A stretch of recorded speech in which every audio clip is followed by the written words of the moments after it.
George, Ellen, and Joy are still kind of confined with an ailment that they don't want others to share in, so they're really discouraging people from visiting, but keep them in your prayers, and I think they are doing a little better. And also Nancy Williams is recovering from knee surgery.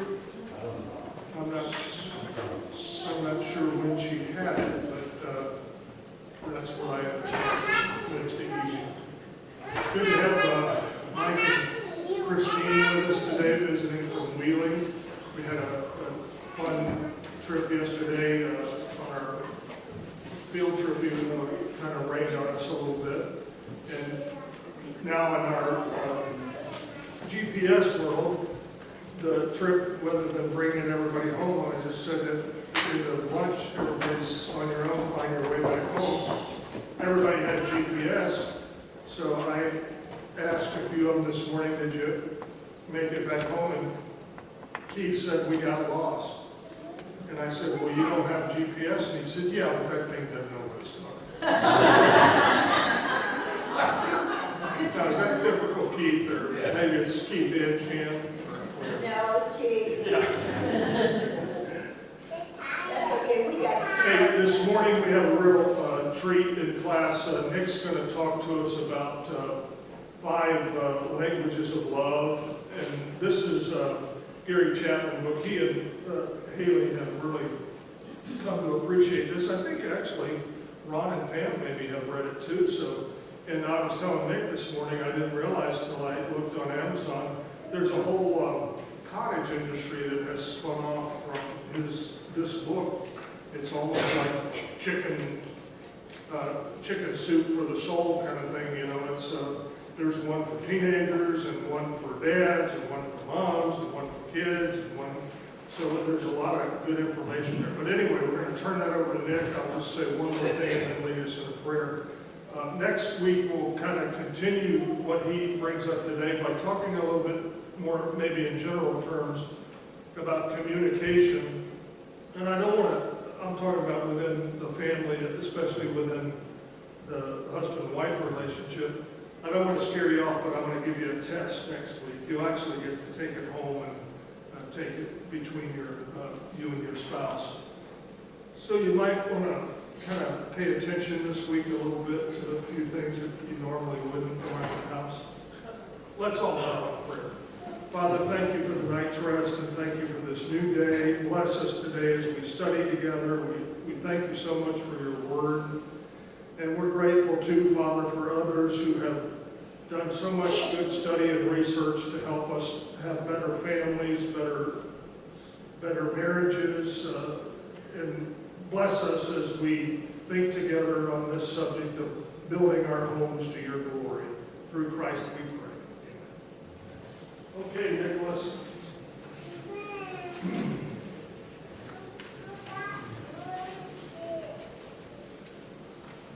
Alrighty, good morning. So I use the PowerPoint kind of as my notes for today. So it's not like a traditional PowerPoint, but kind of keep me in order here.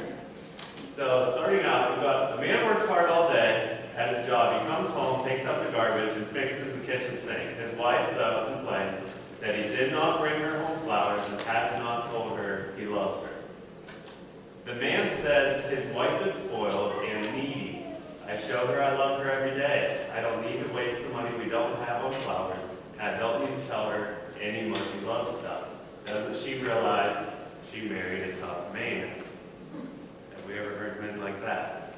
The woman says, my husband does not love me at all. All he ever does is work, work, work, work. He loves his job more than me, and he loves this house more than me, or he loves whatever he's working on more than me. I feel like we see that all the time on TV, all the time on movies. It portrays love and love problems like that. So true or false? The best marriages are spouses that can empathize the love being displayed by the other spouse. True or false? Stephen, you can't answer because you read it too. Who's all read this book, by the way? You guys did? Awesome book. You like it? You've read like all the different versions of it too. Awesome. Yeah. So true or false? Do we know what empathize is? Okay, we have a true. Anybody else? Why do you say true? I think recognizing where the other is coming from, and understand what is involving communication or people. So if you didn't hear that, he said you need to recognize what your spouse is doing as being loving. Anybody else? Any ideas? Stephen, you can answer. I honestly don't remember. You don't remember? I don't remember everything else. No, that's all right. We're going to come back to it. So what is empathy? Let's start with that. That's kind of a big part of that question. Go ahead. It's kind of like when you go to a funeral and you empathize, you feel sympathy, but you kind of like feel Different than sympathy in that it's the ability to put yourself in that person's situation. That's the capacity to understand or feel what another person is experiencing from within their frame of reference. The capacity to place oneself in another's position. Not just feeling bad that somebody's going through it, but being able to place yourself in that position. So, some women like flowers, but I like rocks. So I give my wife a rock, not a diamond, a gem, or a gold nugget, anything like that. I thought of gems, so I'm thinking of Jay being in class here this morning. No rubies. We're talking rocks here. We're talking, I bring home these kind of rocks. I bring home a dozen pieces of very nice gravel. I thought of my wife. I grabbed a dozen pieces of very nice gravel for my wife. Should she empathize that I picked out 12 pieces of gravel that I really liked? I didn't bring her flowers. Christine's giving me a look. She's like, you better not do that to me. If there's a chug hole in the driveway she's been complaining about, That's absolutely right. That's absolutely right. I've been asking for a load of that for a couple weeks now. Yeah, it's still time to hear it for gravel. We need that. For sure. So probably not good. If we're going by Christine's look on her face, if I did that to you, she would not be very happy. I think no, because it says she likes flowers. She likes flowers. She wants the flowers. That's exactly right. What if, that's exactly right. What if a child goes outside to play, he finds in the driveway 12 of his favorite stones and brings them to his mother? That's different. You cherish those. I've got some, I know. So what changed? Well, the perspective of a child to a parent is completely different than a spouse to a spouse, first of all. So it's not really a fair comparison. You know, our children bring us things and they're just precious because they came from our children, our grandchildren. When with your spouse, it's an adult relationship, at least it's supposed to be. And so how we look at those things is differently. But going back to the roses in the driveway again, there are times when the husband or the wife, it doesn't really matter who it is, there are times when one of the partners in the marriage does something that's needed. Something is needed, like if there's a pothole or if the driveway is swampy. My driveway is incredibly swampy right now. I need to pick out some gravel. Need to call Mark up and tell him he needs to, take care of that for me. But there are times when we do things that are needed, and then there are times when we do things that they need. And those are two different things. And as you grow and mature, you're supposed to grow to know the difference and be able to appreciate both. But all being human beings, we have our selfish moments, and they bring home new gravel for the driveway. Now, Cindy's really, she's jazzing on the gravel. I think John's getting off easy today. But part of maturity on both sides, and that's what this is all about. These are supposed to be relationships in which both people give. So he didn't bring me flowers this time, but he filled in the driveway. That was really nice. The driveway really needed to be filled in. Oh, he brought me home flowers today, that was sweet. We still have that hole in the driveway. You know, sometimes it's like no matter what the other person does, and I could argue it from the woman's standpoint as well, sometimes we're in a no-win situation, but that's what this is talking about. This is talking about looking for those things that the other person appreciates, and I'm going to use the word catering, not sure it's the best word, but catering a little bit to what's going to resonate the most with our partner. Yeah, those are good points. You need to be able to show empathy, but the difference here between the kid versus the adult relationship, which is what Jay was talking about here, the difference is that the child does not have the ability to show empathy. Not until the age of 7 or 9, something like that. They don't learn that ability to show empathy. So the child finds rocks that he likes, and he gives those rocks to his mother, and the mother understands this is something he likes, he gave it to me. And the mother's self-worth, point number 2, the mother's self-worth, her love tank, which we'll get to that, is not or it should not be filled by her child. A good mother will continue to parent appropriately regardless of how the child acts. Like in simple terms, if the child throws a fit, the mother's still going to parent. If the child gives her rocks, she's still going to parent. If you want to love like a child and never meet your spouse's love need, then expect your spouse to empathize your love effort. Put in simple terms, if your spouse needs flowers, you better not bring home rocks. So who is Nick and Haley? Well, our love tanks are full, and we've never had a fight since we've been married. Really? Yeah, very seriously. Oh, I'm sorry. I thought you No, were we've being had funny. two, I would say like 2 bigger disagreements, but we've never had a fight at all. And so the question is, are we still in our honeymoon phase? Well, we've both had many dysfunctional relationships before we met. We've both had many fights in those dysfunctional relationships prior to meeting. We've been married almost 5 years, 2.5 kids, unstable jobs and job changes, unstable income, very poor times, enrolled and graduated in multiple schools, unstable living arrangements, health scares, past relationship baggage, yet we still have a very fulfilling, loving marriage. And we've never had a fight, and we still deeply love each other. So it's only 5 years, but we've been through a lot in 5 years to have not fought over many stresses that you hear other people fight about, or that we would have fought about in the past. And so what changed for me and her? Because it's not like we just met and it was just, oh, this is just easy now. You know, relationships are easy. You get married, you found the right person. That's not the case at all. We've learned to communicate appropriately. We were joking the other day. What's that? Exactly.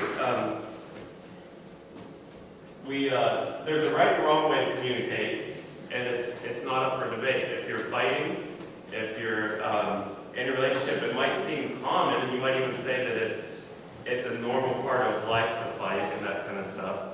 But it comes because of a breakdown in communication, not because that's an appropriate, healthy way to have a relationship. Communication is learned; it is not natural, and anyone can learn it. And so the reason I want to talk about this book today is because one of the biggest tools that we learned and that we embraced before we got married, this was a decision that we made. Prior to NHMP, Nick and Haley married today, is the 5 love languages. So, Dr. Gary Chapman wrote the 5 love languages. He's a Christian, director of marriage and family life consultants, graduate of all of those places, from Moody Bible Institute, all the way down to the Doctor of Philosophy and degrees from Southwestern Baptist Theological Seminary. He's a senior associate pastor at Calvary Baptist Church, and He's been doing that since 1971. Travels the world presenting seminars on relationships, and more than 400 radio stations air his radio program. Just a little glimpse into what he does. Not to make what he does gold, but not just Joe Schmo off the street either. So what happens to love after the wedding? And again, this is about this book here. I'm hoping to kind of just whet your appetite to say, this is a great resource. I want you to read it.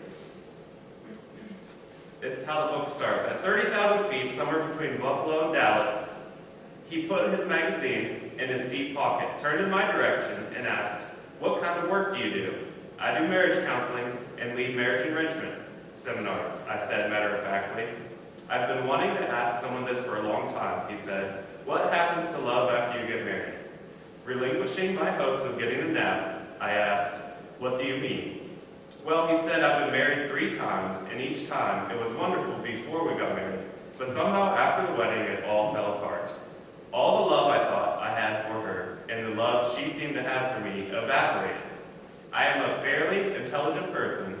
I operate a successful business, but I don't understand it."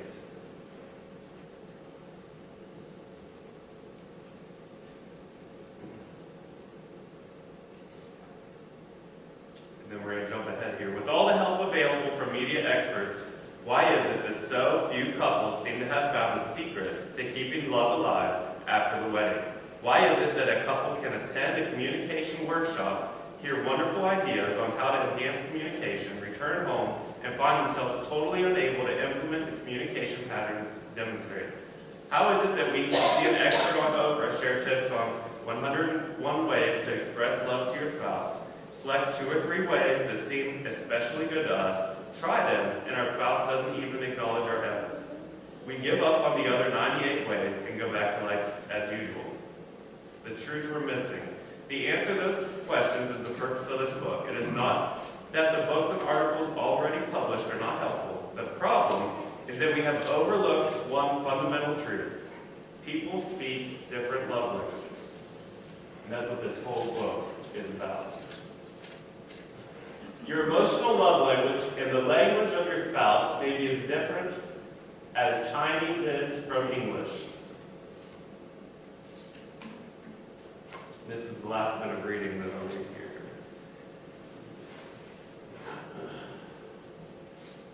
Love is the most important word in the English language and the most confusing. Both secular and religious thinkers agree that love plays a central role in life. Thousands of books, songs, magazines, and movies are peppered with the word. Numerous philosophical and theological systems have made a prominent place for love. Psychologists have concluded that the need to feel love is a primary human emotional need. For love, we will climb mountains, cross seas, traverse desert sands, and endure untold hardships. Without love, mountains become unclimbable, seas uncrossable, deserts unbearable, and hardships our lot in life.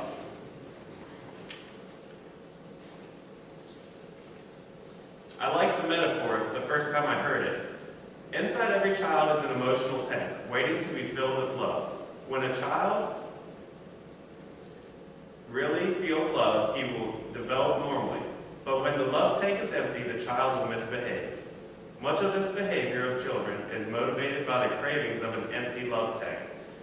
I was listening to Dr. Ross Campbell, a psychiatrist who specialized in the treatment of children and adolescents. As I listened, I thought of the 100 parents who had paraded the misdeeds of their children through my office. I had never visualized an empty love tank inside those children, but I had certainly seen the results of it. Their misbehavior was a misguided search for the love they did not feel. They were seeking love in all the wrong places and in all the wrong ways. And then the last paragraph. The emotional need for love, however, is not simply a childhood phenomenon. That need follows us into adulthood and into marriage. The in love experience temporarily meets that need, but it is inevitably a quick fix, and as we shall learn later, has a limited, predictable lifespan. After we come down from that high of the in love obsession, the emotional need for love resurfaces because it is fundamental to our nature. It is the center of our emotional desires. We needed love before we fell in love, and we need it as long as we live. So here's some questions. What does your spouse do that makes you feel the most love?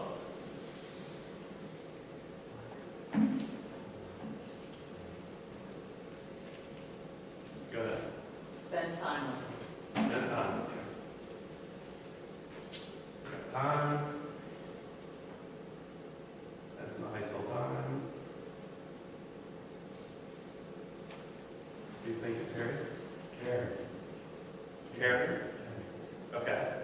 A specific kind of caring? Or just,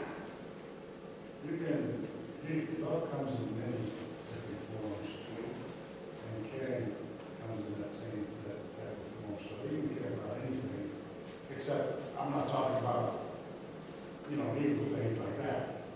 I'm saying- Good things.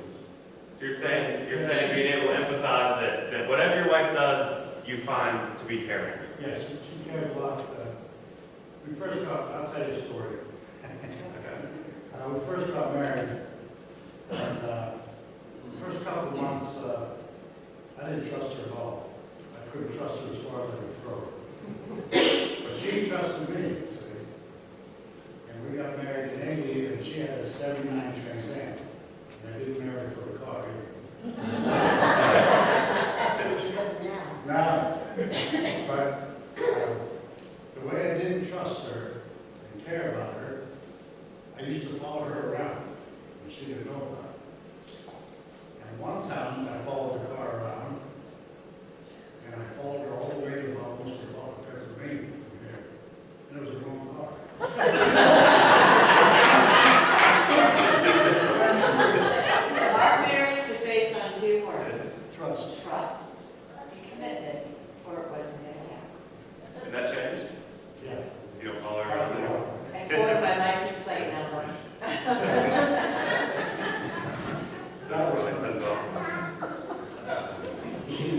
think she helps with the chores, with the mowing and packs my lunch and stuff like that. So help around the house.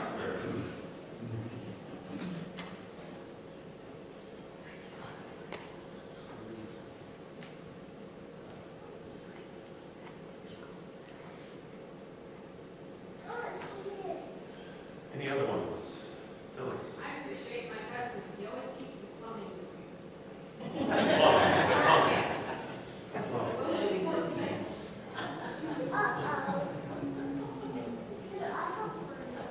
Vic? Anybody else? I- We're looking for actual, specific instances.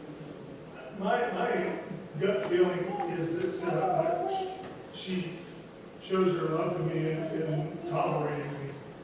Tolerating. Meaning, I have some quirks and things that she just is able to cope She's with. able to overlook all your blemishes. She can't see that. Yeah, okay.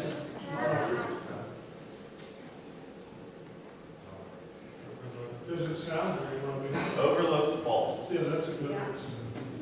Overlooks faults. Okay, so, who said time? Mom, did you say time? Yeah. So, what, for you, makes you feel the least loved? When I yell at her. And she's faxing.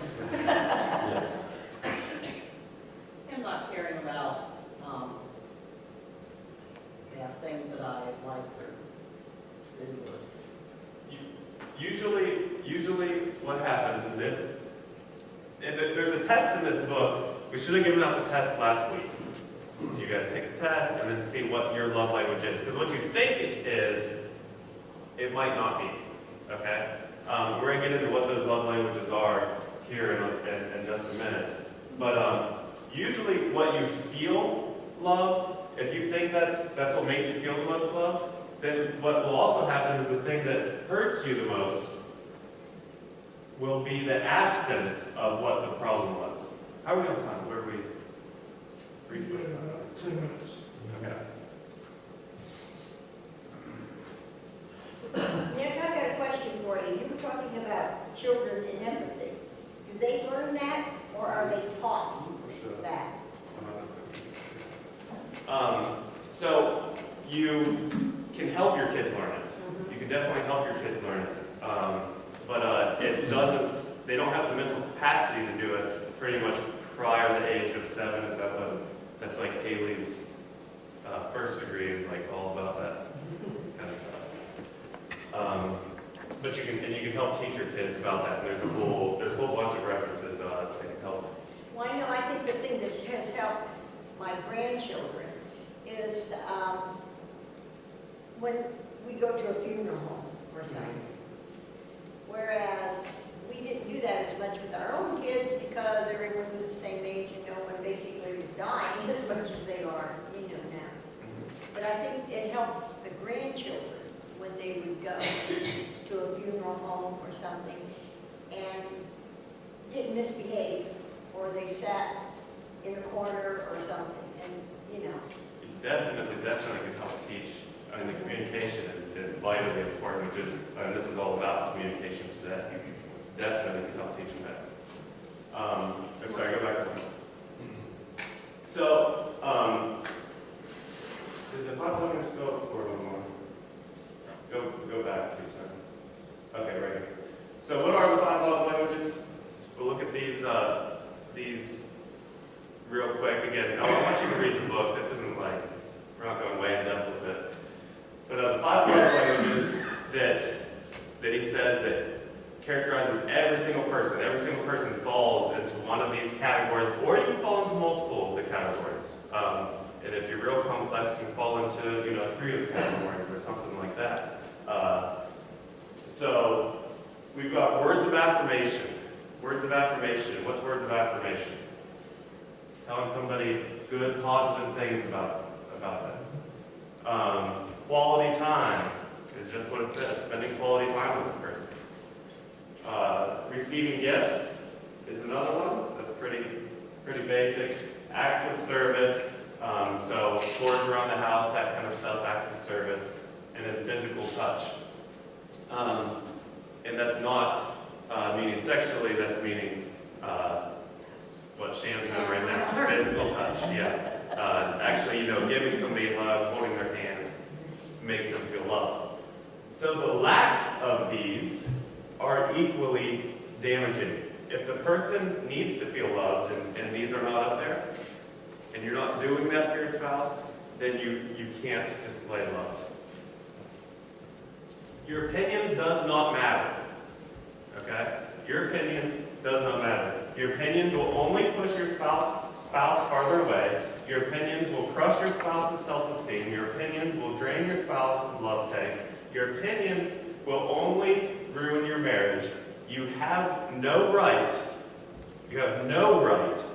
to an opinion about how your wife or your spouse should feel loved.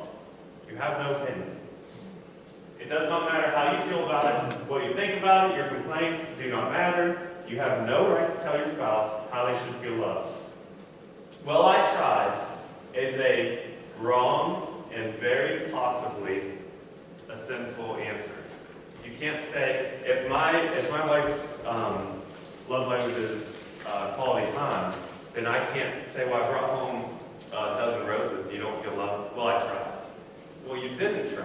I didn't try. I have to do what she feels loved. There is no way around it, okay? And that's one of the biggest things that's been helpful for me and her is there's no excuse. You can't say, well, but you have to swallow your pride. It doesn't matter if you built her a mansion. It does not matter if that person does not feel loved. They have every right to that, and you have no say. There is no argument about it. Go ahead. So, back to the beginning. We've got the situation where the man worked hard all day, comes home, takes out the garbage, he does his acts of service, but she does not feel loved. We've got what the man says, this is all the same scenario. So his love language was acts of service. Her love language is receiving gifts and words of affirmation. And what we usually see in spouses, and here's where the trouble comes from, is if my love language is acts of service, then what I want to do to make somebody else feel good naturally is I want to give them acts of service. Because it makes me feel good. So if that makes me feel good, I want to do it for somebody else. But that's not what makes that person feel good, possibly. And probably, and two, don't expect to your husband to say, I love you. We always say, did I tell you today that I love you? It's, you know, it's respectable sides. Don't necessarily expect it. Yeah, so one thing that's been helpful for us when we go to the book is that it's good to ask the other person, is your love tank full? It's good to communicate that, or it's good to say to your spouse, my love tank does not, like there's a problem, if you're feeling that, like you feel tense, you feel there's a problem going on, you know, what's wrong? My love tank doesn't feel full. So there's definitely a communication both ways. You can't expect it. But with that said, I expect, or let's put it this way, I expect my wife to expect for me to show her one of the 5 love languages, her 5 love language. So I think that's okay for her to expect my husband loves me, and that I'm going to display that. And if I'm not, then for her to communicate that and say, listen, my love tank is feeling kind of empty. I need more, because maybe I overlooked it, or maybe I automatically went back to something that I feel is loving, and it doesn't get that point across to her. So there's definitely communication on that with both ways. You can't expect it all the time, but it is a need, and that's where he gets into this, is that it is a real need, and so it is needed, and so it kind of has to be expected on the other hand. You know, if there's a need, that void has to be filled in a healthy way. And maybe you're going to get to this, but so obviously the most important thing is knowing what fills up your spouse's love tank. And I think that's the hardest thing to figure out. And we were talking about this a little bit last night, but just a quick example of, so you wake up Saturday morning, I'm thinking, okay, it's 7 o'clock, I'm going to get up and I'm going to clean the house, and I'm going to do the dishes, I'm going to do all this stuff, while my wife's still laying in bed, and surprise her, she's going to think it's so great. But if her love language is time together, it's like, you know, thanks for cleaning up the house, it's not really what she wanted. She won't say that. She just wanted to spend time together. She wanted to just lay there and talk in the morning and spend some quality time, instead of you getting them doing that. So it's so important to know what their love language is. You can't fill it if you don't know what you're. It's absolutely right. You're spinning your wheels at that point. You're both working so hard for the other person, and that's where it gets draining. Because you're trying and trying and trying so hard, but you're point blank, you're not doing what the other person needs. And that's essentially, we're getting close to finishing up here. So my love language is words of affirmation and physical touch. Haley's love language is quality time and physical touch. And I moved her physical touch all the way down to the left. Because for me, like physical touch is like, I want to hold hands everywhere we go. If we're driving in the car, I want to hold hands, you know, or arm around her when we're sitting in church and that kind of stuff. And then the joke is, she's like, I'm hot, like, you know, like, I don't need to touch right now, I'm going to sleep, like, no, you know. So there's differences. You have to understand where the other person is coming from. Mine is definitely words of affirmation. More than anything else, that's what makes me feel good. And Haley's is quality time. Good. That's what I'm talking about with time, when you ask what makes me not feel loved. It's like, an example would be, we talked about this yesterday, we all went shopping. Yeah.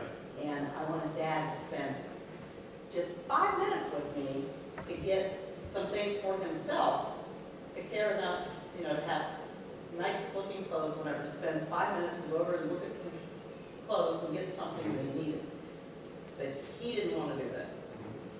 And that's what I'm talking about, time. And it's not the gifts. That's the thing that the spouse can misunderstand, is that they can take that as, oh, my wife needs gifts. It's like, no, it's about the time. It's about taking the time to understand. It's me wanting to get something for him. But if he would have spent that 5 minutes, I would have been a happy camper. I was mad for the next 4 hours because he didn't spend that 5 minutes. I gave her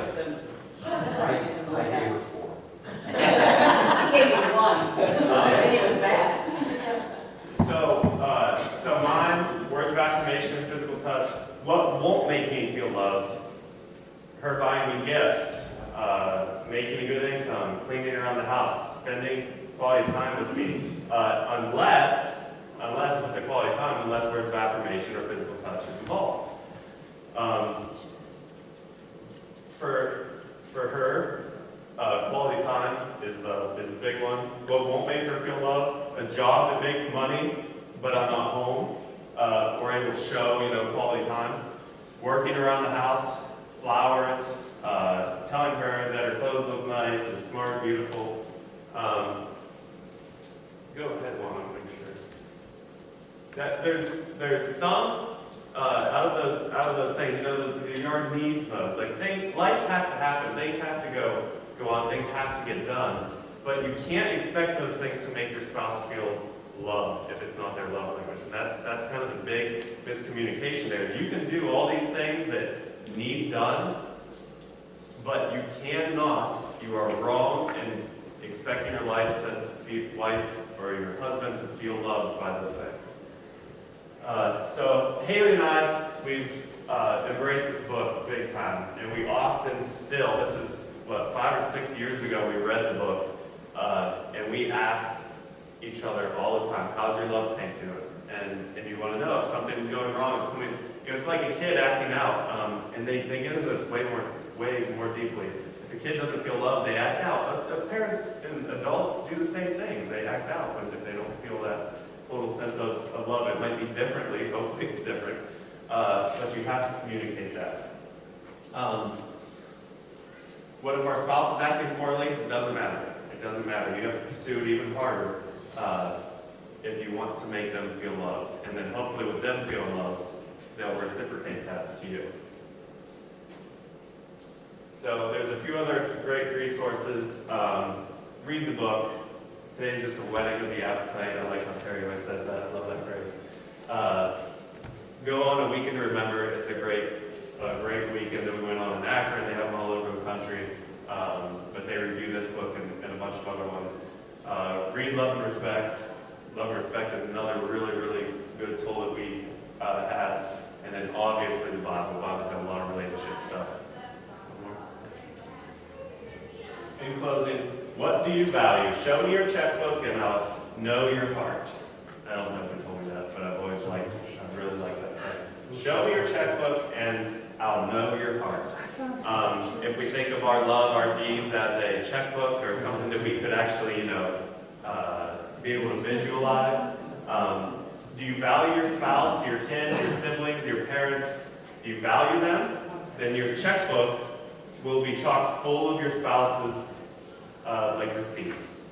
If you're able to check the checkbook, you're going to see all the loving deeds for them. If you value your own life, your own love language, and your own selfish desires, then your checkbook will show that too. All right, I think that's it. So Nick, if you had to summarize for somebody that's never read the book or never will read the book, what would you boil down the premise of the book?